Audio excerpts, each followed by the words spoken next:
Hi everyone, Dan here with another Magic Online draft. So this is the second one in the series of me, myself, and.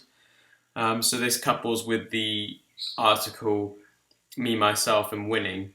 So the sentiment behind that article was, yes, I like winning, and a lot of us like winning, but it's not quite the same as wanting to win and improving so we can win. And I sort of asked myself the question, there's lots of times where I've thought hard about decisions, where I think I'm making winning plays, when in actual fact it's sort of an illusion. And the key to winning is making correct decisions, doing the maths, and all of those things, which many people think are fundamental, but can evade some of us, especially us in the casual bracket. Spoiler alert, the draft went 2-1, and I'm not a fan of vetting the draft videos to put me in a positive light or to only publish videos in which I have a positive record. The reason I'm not going to dwell too much is two reasons. Firstly, thank you to all of you for your feedback about the draft videos. Someone did mention that draft videos are a big investment in terms of time, and I completely agree. And I was thinking since then about how these videos might change. And I suppose the drafts out there where you got the pros going 3 rounds, that's more of a learning experience for the viewer. This in particular is about looking at certain decisions and certain plays. So it needn't be the format where I just have the draft, round 1, round 2, round 3. More we can focus on different decisions or specific games. It's not about just recording the 3 rounds in the draft.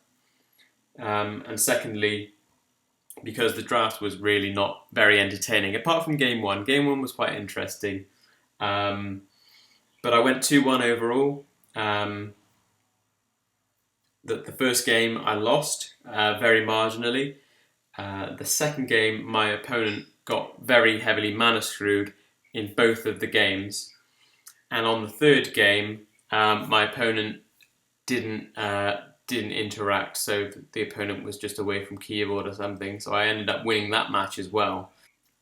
The first game was interesting for a couple of reasons. I actually ended up losing to the clock because I wasn't paying attention to the time. How that game would have panned out, I'm not entirely sure.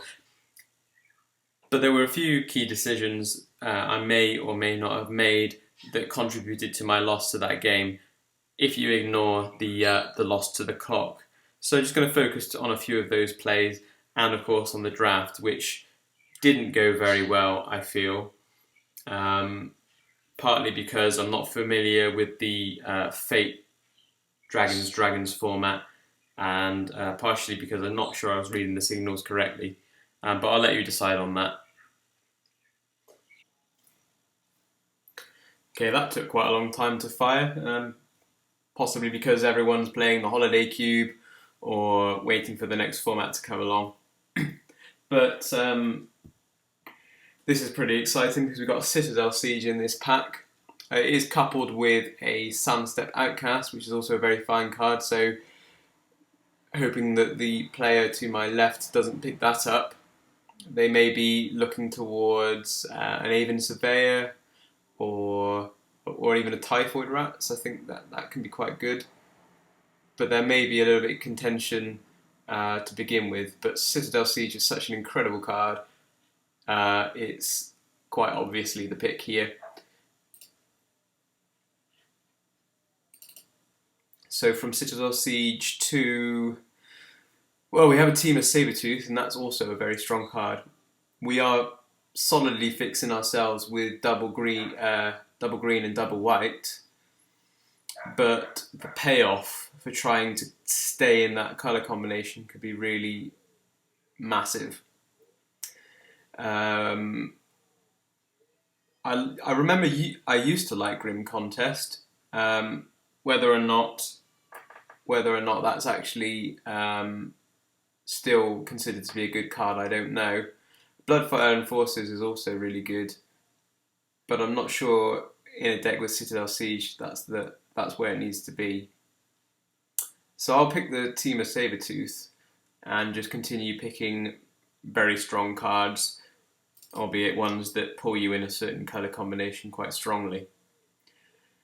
Wow, okay, so we've got a Sandstepped Outcast here. That one likes to be returned to your hand with a Team of Sabertooth, but it's also a very strong white card in its own right. Other notables are Cunning Strike, Aven Surveyor. Yeah, I think that's it in terms of this pack. But I'm very happy to pick up the Sandstepped Outcast.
Come on, I do want to be in white. I don't really want to be going blue.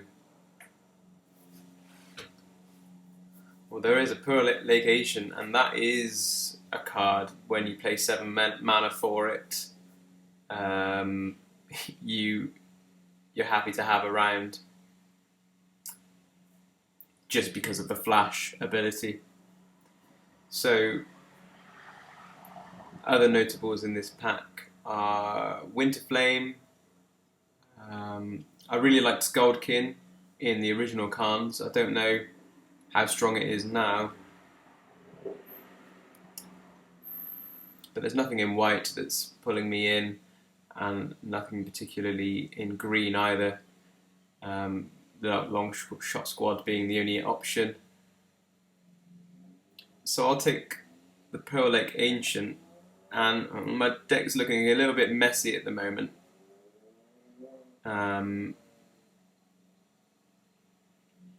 Maybe with a bit of acceleration and play the big guys. I don't think it's going to be a control build as such.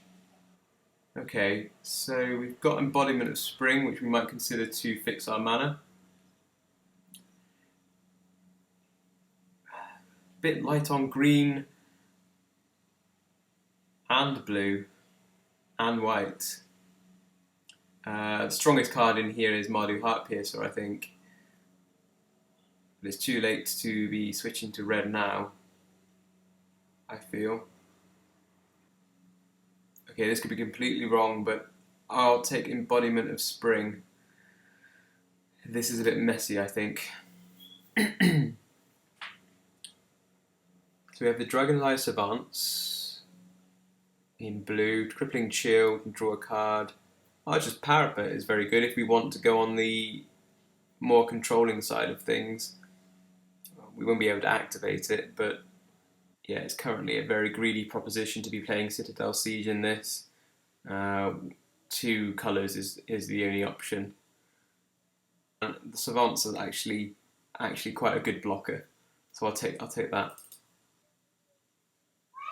Sultai Flayer, that's a decent card, as is Hootin Mandrills.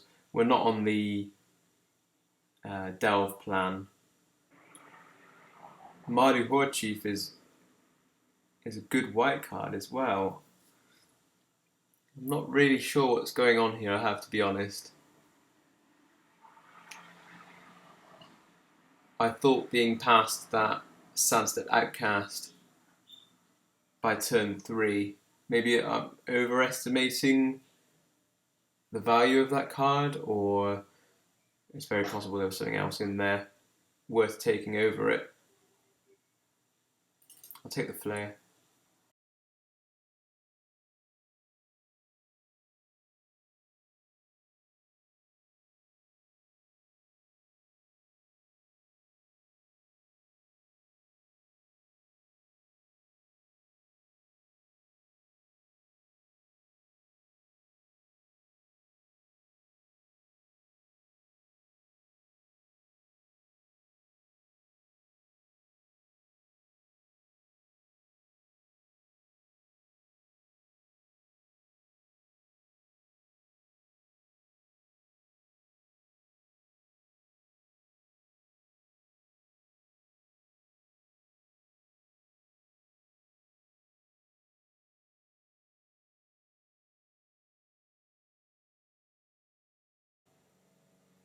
So let me know if you think I did anything terribly wrong during this draft, whether I missed something, whether you also thought the signals were odd, or if there was a situation where I really should have switched and I didn't.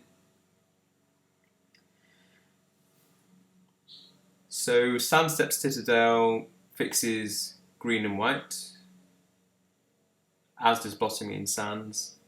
Feat of Resistance is a great combat trick. Mystic of the Hidden Way is, I think it's still as good as it ever was. So if I take Blossoming Sands, I'm basically saying I want to play Citadel Siege. I still don't think that's a good idea. So if we're going green, blue, which it really looks like we are, I think the pick is Mystic of the Hidden Way.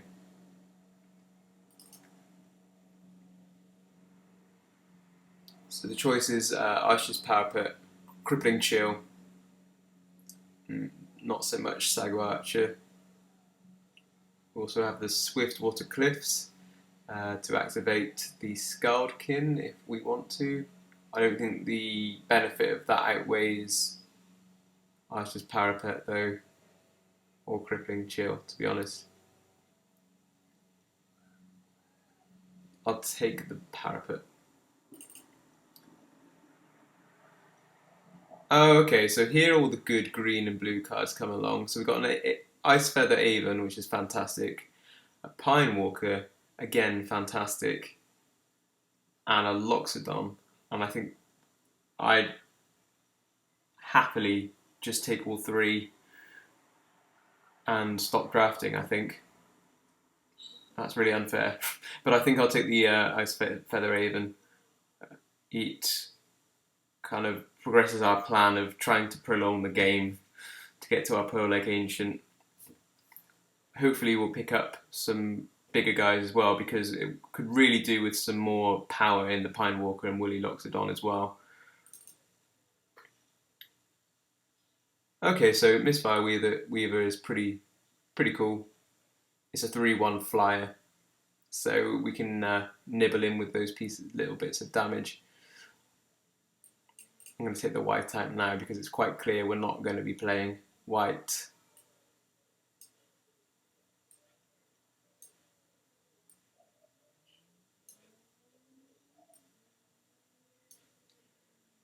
So, some of us went to GP Lille last weekend, and I think it was Ollie Green that did the best with 3-3, playing Omnitel. So well done to him. Ooh, Treasure Cruise. Treasure Cruise or Mystic? I think we need good ways to win the game. Treasure Cruise can win you the game, but if you're not drawing win conditions, therefore taking the Mystic. Two unblockable guys.